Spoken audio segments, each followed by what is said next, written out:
kwenye game besithengiwaza ndithunywe emzini uba mandinike umuntu iBhayibhile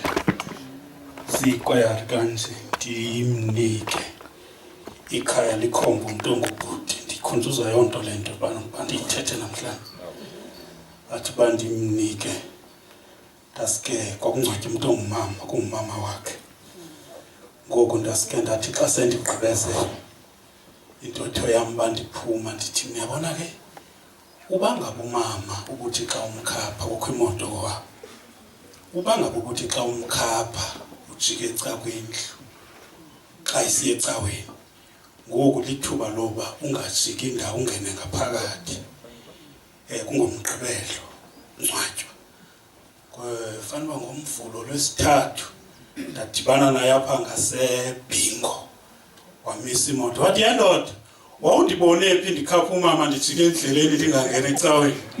ngondiyoyikuba ingaphindi ndehlele loo nto tonsi ithunywa ngabazalwane uba mandikunike le Bhayibhile wayeke uThixo eyakuzisula zonke inyembezi emehlweni abo waye uThixo onguThixo wabo eyakuzisula zonke inyembezi ngoba ke kukhithisha lapha ndiqinisekile zikhona ezitithi isiXhosa apha lo mbhali kwintetho yakhe unento ayisebenzisileyo ekuthiwa sisimelabizo soquko ngoba inyembezi zininzi zizindidi ezininzi kodwa akakhankanyanga inyembezi one by one nyembezi kodwa uvele waquka wathi zonke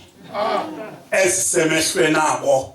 kukho imini ezizawusulwa ngayo nezi zililisa wena namhlanje nezi zenza into kokuba njengoba sidibene apha ngoku angathi kuwe singangehlukani ngenxa yazo ezonyembezi ngoba xa sisuka apha kwamatwa wonke umuntu olapha uzophindela embandezelweni yakhe ebililisayo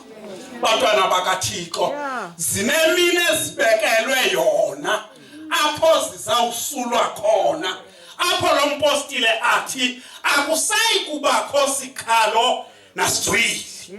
zokhankanya indidi ezintathu zenyembezi thunzi ngoba iprogram iphethwe nguwe ngesixabana inyembezi ezintathu ukho inyembezi zovuyo zixhaphakile apha ebantwini abangomama uThixo enzelwe into ngomnye athanda zinto lungenizile avelalile nyana bantwana bakaThixo kube khona inyembezi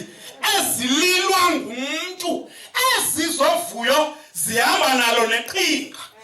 ungacinga into kokumuntu kule nto kanti ngaphaya kwale nto njengasecaweni ungabacinga into kokuba amakholwa akhona namhlanje xa ushumayela aliliswa lilizwi abalivayo kukho casualties zikaSathana